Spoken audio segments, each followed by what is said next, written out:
नमस्कार, IND special जंग में जयेश में आपका स्वागत है। मैं हूं सुनील श्रीवास्तव। जी हां, मिशन 23 के लिए मध्य प्रदेश में कांग्रेस और बीजेपी अपनी अपनी रणनीति बना रही हैं। वहीं आदिवासियों का जो संगठन है जयेश, उसकी भी रणनीति लगभग तैयार है। 73 सीटें जो आदिवासी बाहुल्य है मध्य प्रदेश में, जयेश ने ऐलान कर दिया है कि उन सभी 73 सीटों पर जयेश चुनाव लड़ेगा। हालांकि जयेश के चुनाव लड़ने से कहीं ना कहीं राजनीतिक जो समीकरण है बीजेपी और कांग्रेस के, वो जरूर बिगड़ेंगे। जयेश से हीरालाल अलावा जयेश के बड़े नेता रहे, कांग्रेस से चुनाव लड़े और कांग्रेस से आज विधायक हैं। तो कांग्रेस का मानना है कि जयेश भी कांग्रेस को समर्थन करेगा और जयेश से बातचीत करने के बाद कांग्रेस उनको जितनी सीटें चाहिए है उतनी सीटें दे सकती है। हालांकि अगर हम बात करें तो 47 सीटें मध्य प्रदेश की आदिवासियों के लिए यहाँ पर रिजर्व हैं और 80 सीटों पर, मध्य प्रदेश की जो 80 सीटें हैं वहाँ पर आदिवासी ये जीत हार तय करते हैं। कुल मिलाकर वहाँ पर प्रभावी भूमिका में 80 सीटों पर हैं और जयेश ने ऐलान किया है कि मध्य प्रदेश की अब 73 सीटों पर जयेश के उम्मीदवार उतरेंगे। देखते हैं, अभी सिर्फ ऐलान है, 1 साल का समय है, मान मनोबल का दौर रहेगा, राजनीतिक समीकरण ठीक रहें।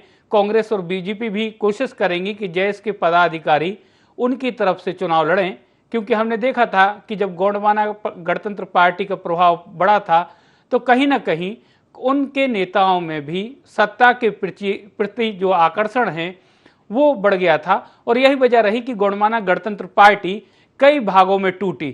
और आज स्थिति ये है कि गोंडवाना गणतंत्र पार्टी का मध्य प्रदेश में एक भी विधायक नहीं है। तो जयेश की क्या स्थिति होगी, इस पर हम चर्चा करेंगे, लेकिन पहले आपको सुनाते हैं कि क्या कुछ कहना है कांग्रेस, बीजेपी और जयेश नेता का। प्रदेश में 47 सीटें जो रिजर्व सीटें हैं और 30 सीटें ऐसी है जो उसमें 50,000 से 1 लाख आदिवासी वोटर्स है। उन सभी सीटों पर जयेश अपना ग्राउंड तैयार कर रहा है और नए युवाओं को, जो पढ़े लिखे हैं, जो विधानसभा में पहुंचकर आदिवासियों की आवाज़ को, उनके संवैधानिक अधिकारों को, 5वीं अनुसूची पेशा कानून की लड़ाई लड़ सके। हमारी 47 सीटें रिजर्व सीटें हैं और 30 से 35 सीटें जहां हम जीत सकते हैं, जहां पर 50,000 से 1 लाख वोटर्स हैं, उन लगभग 70 से 80 सीटें हैं। मिशन 2023 युवा नेतृत्व के तहत अब वो आगे 2023 में किसके साथ गठबंधन हो सकता है या किसके साथ कौन कौन जयेश से जुड़ सकता है, आने वाला वक्त तय करेगा। लेकिन आज की स्थिति में स्वतंत्र रूप से हमने तैयारी शुरू कर दी है।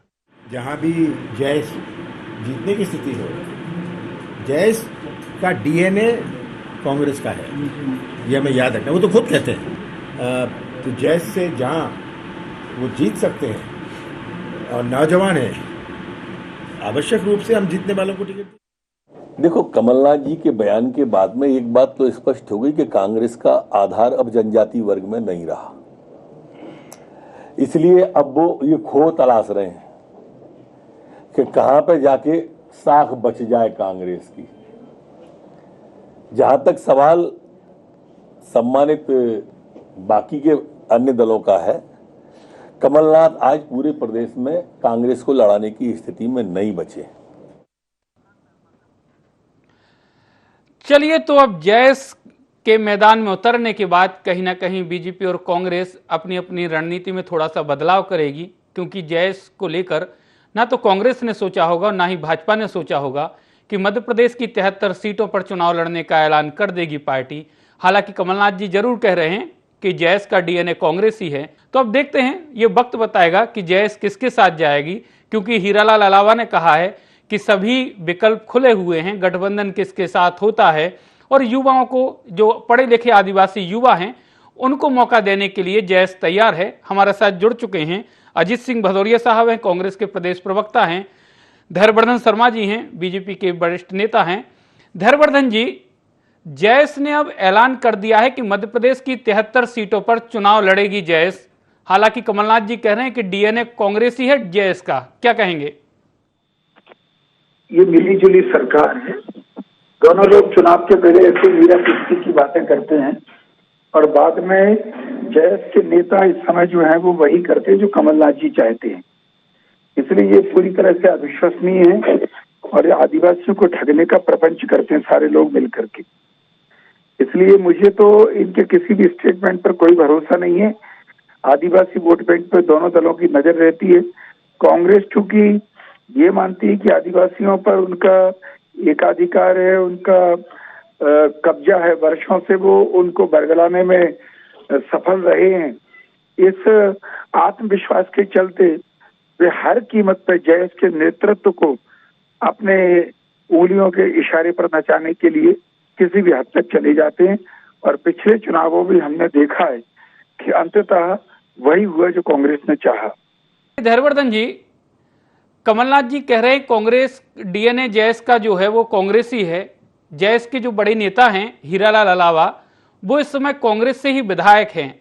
लेकिन अगर जयेश अलग होता है और हीरालाल अलावा जिस प्रकार से ऐलान कर चुके हैं, तो क्योंकि अधिकांशतः वोट बैंक अभी 31 सीटें जो 2018 में चुनाव हुए थे, 47 में से 31 सीटें कांग्रेस के खाते में हैं, तो एक बड़ा वोट बैंक कांग्रेस से कहीं ना कहीं छटकेगा।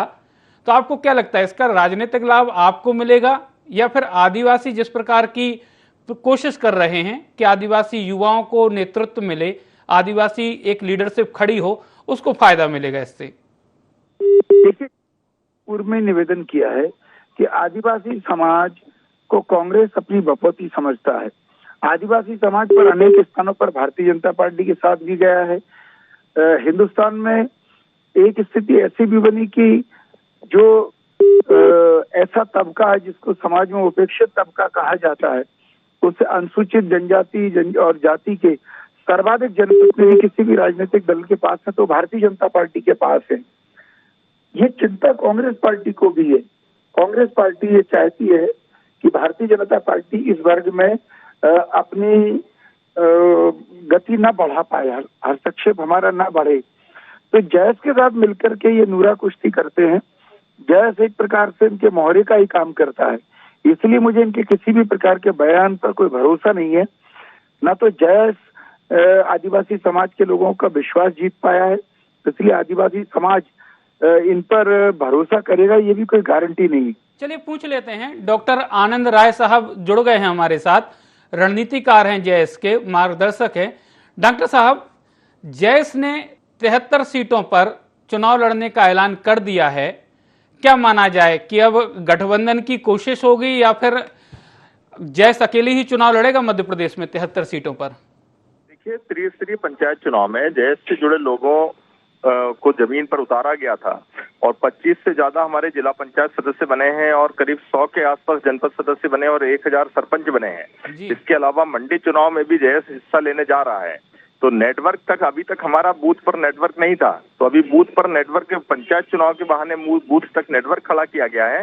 और यदि आप आंदोलनों की बात करें तो पिछले 2 साल में जितने भी बड़े आंदोलन हुए हैं, जितनी भीड़ मुख्यमंत्रियों की रैलियों में नहीं आती है, उससे ज्यादा लोग हमारी रैलियों में आते हैं। चाहे नेमावर की बात करें या नीमच की बात करें या मानपुर की बात करें या गुना की बात करें, जब जब आदिवासियों पे अत्याचार हुआ है, जयेश संगठन खुलकर मैदान में आया और उन्होंने आदिवासियों की अधिकार की लड़ाई लड़ी है।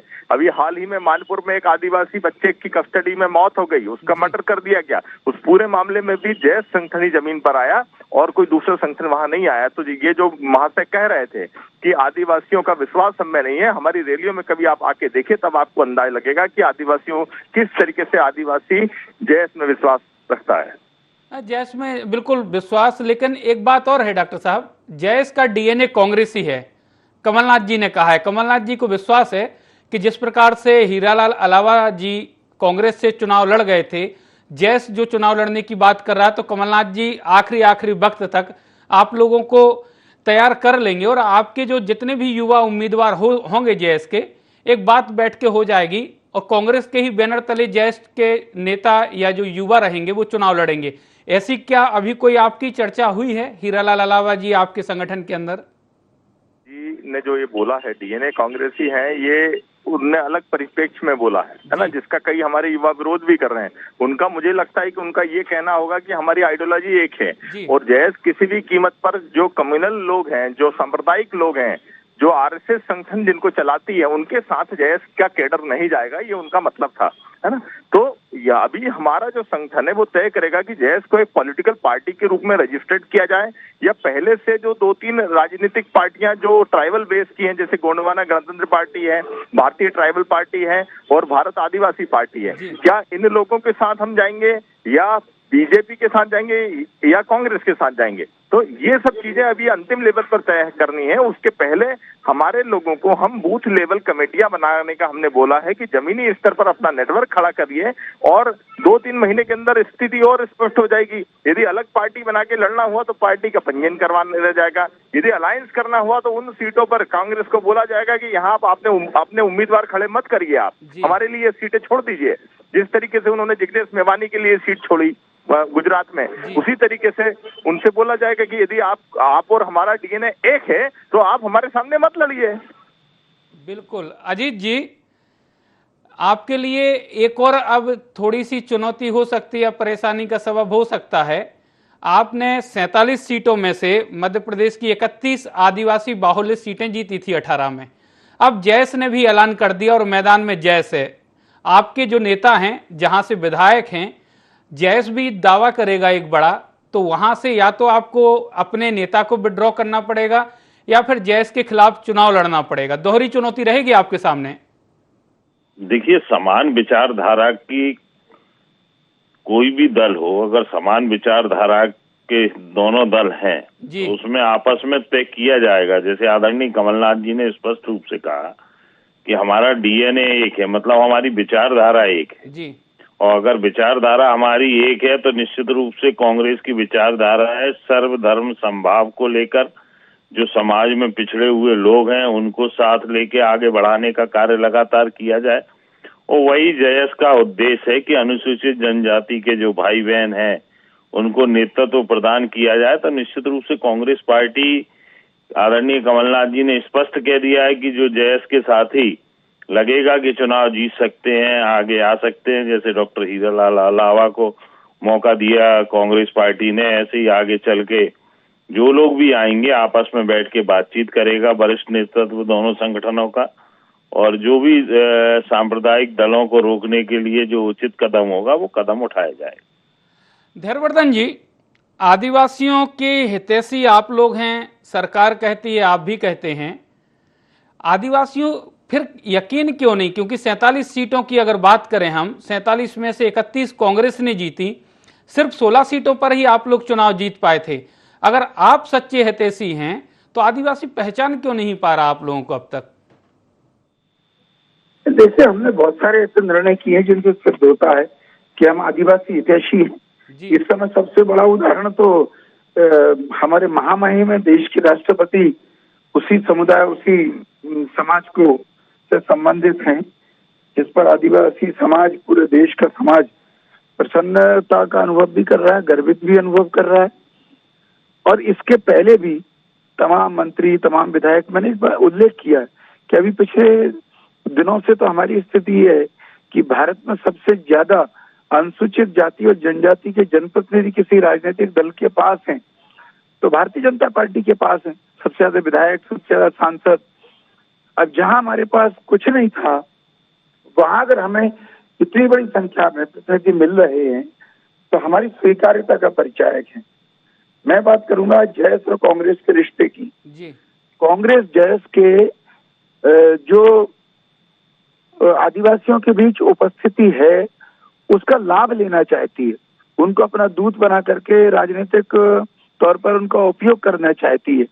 और इसीलिए इस प्रकार के स्टेटमेंट का आशय है कि हमारा उनका डीएनए एक है। मैंने बताया ना कि जयस अभी तक राजनीतिक तौर पर अपने आप को आदिवासी समाज में स्थापित नहीं कर पाया। मुख्य चुनाव में कभी भी वो बहुतायत में चुनाव लड़ने की हिम्मत भी नहीं जुटा पाया। जयस की अभी जयस शुरुआती स्टेज में है। अभी आपको डॉक्टर साहब ने भी बताया था, आनंद राय साहब ने, कि पंचायत में भी कई कैंडिडेट जयस के जीते, पंचायत की मंडी में भी चुनाव लड़वाया, धीरे धीरे आगे बढ़ रहा है जयस। आदरणीय श्रीवास्तव जी, जिस जनप्रतिनिधि को ये अपना बता रहे हैं, किसी भी क्षेत्र में जहां पर जिस समाज का बाहुल्य होता है जी, वहां उस समाज के लोग चुनाव लड़ते हैं, बहुतायत में उस समाज के लोग चुनाव जीत करके आते हैं। अब आदिवासी बाहुल्य क्षेत्र में स्वाभाविक तौर पर बहुतायत में अनुसूचित जनजाति के लिए सीट भी रिजर्व होती है, जहाँ रिजर्व नहीं होती क्योंकि वहाँ उनकी तादाद बहुत होती है तो उनके प्रतिनिधि चुनाव जीत करके आते हैं। अब ठप्पा चाहे कोई भी लगा दे, कांग्रेस लगा दे, जयस लगा दे। मैंने बताया ना, डॉक्टर हीरालाल अलावा ने भी आखिरकार समझौता किया ना कि अपना हित साधा पूरे समाज के नाम पे वकालत करके पूरे समाज को ठेंगा दिखा दिया, अपना उल्लू सीधा किया। तो ये मैसेज नीचे तक है कि कांग्रेस पार्टी और जैस मिलकर के विधानसभा चुनाव को प्रभावित करने के लिए कुछ ना कुछ कलाबाजियां करते हैं। ये समाज, आदिवासी समाज अब जानने लगा है। आनंद राय जी, मैं सवाल करूं, पहले आप धैर्यवर्धन जी ने जितने सवाल उठाए हैं आपको और जैस को लेकर, उस पर जवाब दे दीजिए सर। एक तो क्या है कि इनको जमीन का कोई फीडबैक नहीं है ना। जितने भी जैस के लोग हमारे जीते हैं वो जैस का एक चिन्ह है, जो जैस का लोगो है, वो जैस का लोगो लगाकर, जैस का पीला गमछा डालकर चुनाव जीते हैं और चुनाव प्रचार किया। और आज उसका ये असर है कि भाजपा और कांग्रेस दोनों के लोग आदिवासी क्षेत्रों में पीला गमछा डाल के घूम रहे हैं। इनका जो गमछा है ये कौन सा गमछा था पता ही है, केसरिया गमछा था, भगवा गमछा था। और भारत और कांग्रेस का जो गमछा था वो 3 रंग का जो तिरंगा होता है सफेद कलर में, वो इनका गमछा था। लेकिन आज जैस ने इनको आदिवासी क्षेत्रों में पीला गमछा डाल के घूमने पे मजबूर कर दिया है इन दोनों पार्टियों को। तो आज जैस का असर इनको भी पता है, ये सामने स्वीकारने से बच रहे हैं। लेकिन आज हकीकत ये है कि इनके लोग, लक्ष्मण सिंह मरकाम जो मुख्यमंत्री के उपसचिव हैं, उन्होंने खुद अपने इंटरव्यू में बोला है झाबुआ लाइव पे कि मैं जैस के सारे नेताओं से संपर्क में हूं, मैं बात करता हूं। यदि जैस के लोगों का जमीन पर प्रभाव नहीं है तो माननीय मुख्यमंत्री उनसे के उपसचिव उनसे बात क्यों करते हैं? एक सवाल और आनंद जी, कि अगर जैस को लेकर जिस प्रकार की बातें उठ रही हैं, कांग्रेस से जुड़ाव की बात कह रही है बीजेपी, कह रही है कि कांग्रेस डायरेक्ट ना जाकर जैस के माध्यम से आदिवासियों के बीच पैठ बना रही है, लेकिन जैस की स्थिति गोंडवाना गणतंत्र पार्टी जैसी ना हो, क्योंकि हमने देखा है कि आदिवासियों के हितों के लिए लगातार लड़ी और कितनी बार फिर गोंडवाना गणतंत्र पार्टी टूटी है, यह भी आपने देखा है। ऐसी स्थिति ना हो, आपने जैसा कि कहा कि आदिवासियों पर जहां भी अत्याचार हो रहे हैं, जुल्म हो रहे, आप उनकी लड़ाई लड़ रहे हैं, तो उनकी लड़ाई पूरी ईमानदारी से लड़ी जाए और राजनीतिक तौर पर उनको भागीदार बनाया जाए आदिवासियों को। ऐसा ना हो कि जैसे बीजेपी बता रही है कि देश की सर्वोच्च पद पर आदिवासी को काबिज कर बीजेपी ने अपनी जिम्मेदारी पूरी कर ली, ऐसा ना हो। उनका आर्थिक, राजनीतिक और सामाजिक लगातार उनमें बेहतरी होनी चाहिए आदिवासियों ने, तब उनका सही तरीके से उनका विकास होगा, जिसकी अवधारणा आप लोग लेकर भी चल रहे हैं कि सभी समाजों का जिस प्रकार से विकास हो रहा है, विकसित हो रहे, वैसे ही आदिवासियों के लिए भी होना चाहिए कि सभी क्षेत्रों में आदिवासी लगातार तरक्की करें। इसके लिए कोई आप लोगों की रणनीति है? देखिए, हमारी बड़ी रणनीति है। जिस दिन हम पावर में आए हम बता देंगे कि जैस क्या है। आज 1996 में पैसा एक्ट संसद में लागू होता है। माननीय शिवराज सिंह चौहान और भारतीय जनता पार्टी 20 साल से मध्य प्रदेश में काबिज है, अभी तक पैसा रूल्स तक नहीं बने हैं। आप जमीन पर जाके देखिए मनरेगा की क्या हालत है। आदिवासियों को रोजगार नहीं मिल रहा है, उनको पलायन करके गुजरात और राजस्थान जाना पड़ता है। जेसीबी से काम चल रहे हैं। आज मिड डे मील योजना में किस तरीके का भ्रष्टाचार किया आप देख लीजिए। आदिवासी क्षेत्रों में जो शिक्षक हैं वो शिक्षक विहीन स्कूल हैं बड़ी संख्या में।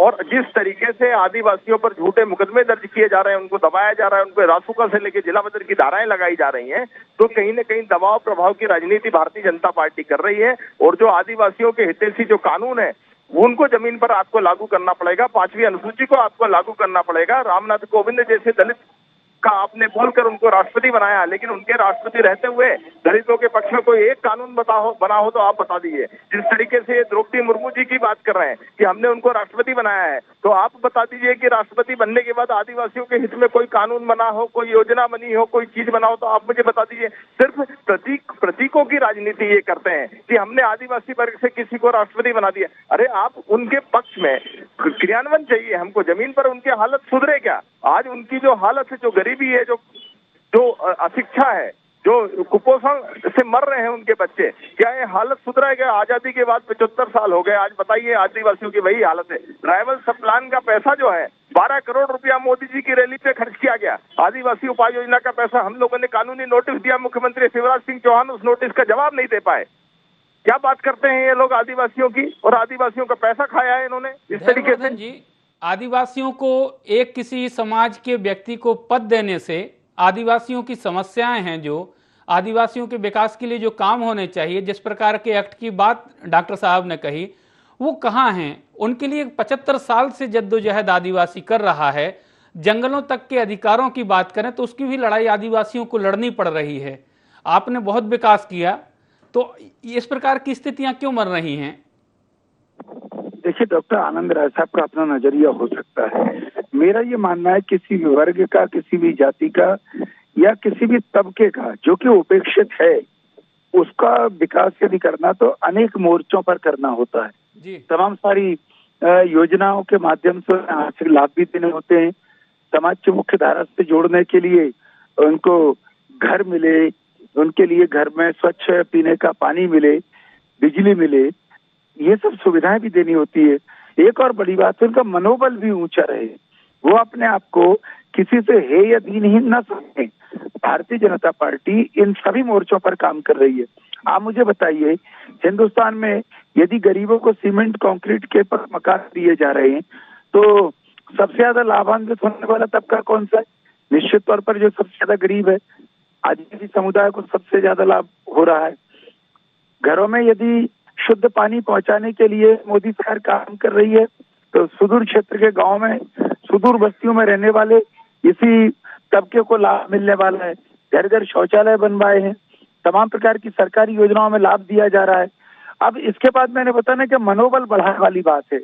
अभी आदिवासी समाज से कोई महिला राष्ट्रपति बनी क्या?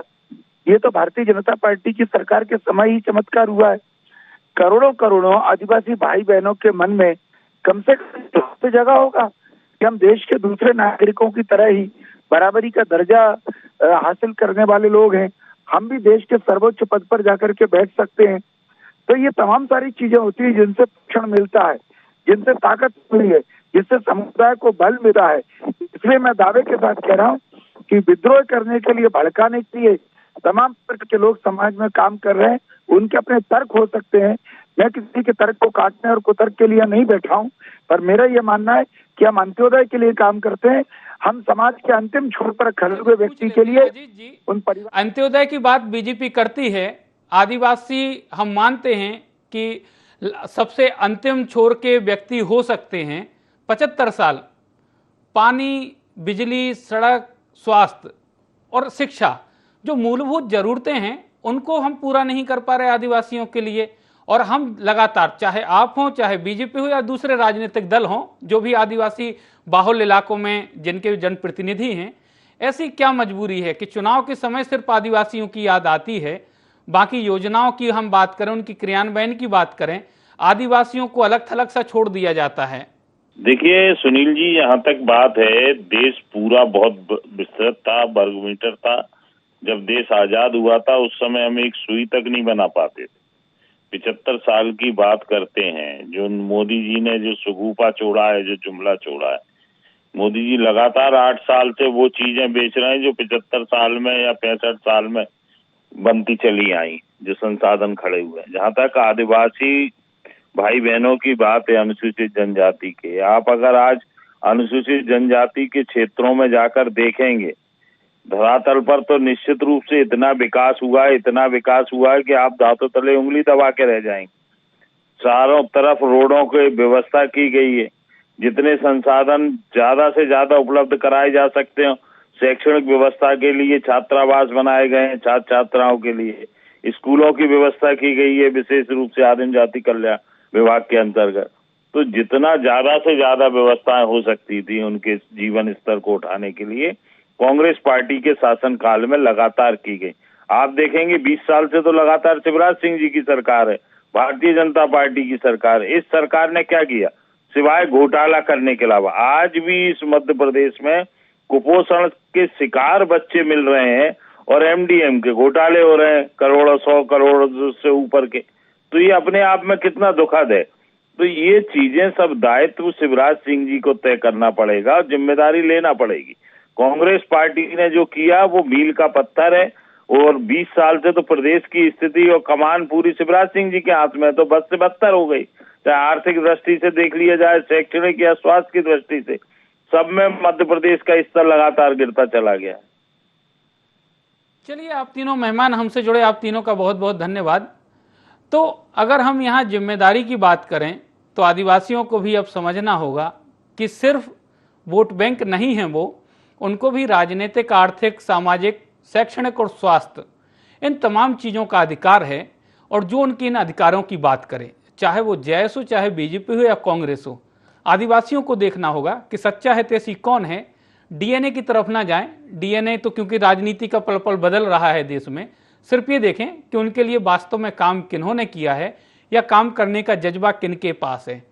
क्योंकि आदिवासी अस्मिता की हम बात करते हैं, आदिवासी प्रतीकों की बात करते हैं, टांटिया मामा से लेकर रानी कमलापति की बात करते हैं, लेकिन आदिवासियों के स्वास्थ्य, शिक्षा, इनकी बात कौन करेगा? जिसने इन पर ध्यान दे, सरकार जो भी हो, जो इन पर ध्यान दे। आदिवासी, उम्मीद है शायद उन्हीं के साथ खड़े होंगे। और अगर आदिवासियों का सही तरीके से लोगों ने ध्यान रखा होता, राजनीतिक पार्टियों ने ध्यान रखा होता, तो जैसे संगठन की शायद जरूरत भी ना पड़ती। IND स्पेशल में आज इतना ही। कल फिर किसी मुद्दे के साथ आपके सामने हाजिर होंगे। तब तक हमें दीजिए इजाजत। नमस्कार।